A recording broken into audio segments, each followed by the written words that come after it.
Hindi na natin dapat nabibitin ang oras nila sa klase dahil sa kakulangan ng classroom.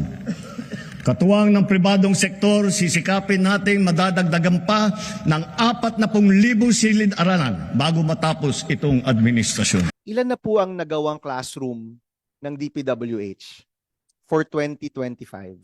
At ilan po yung projected na magagawa po ninyo for 2025?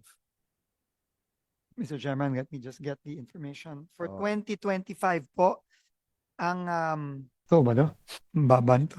So, for 2025 po, out of 1,700 na dapat gawin, 22 pa lang po ang completed at 882 po ang ongoing.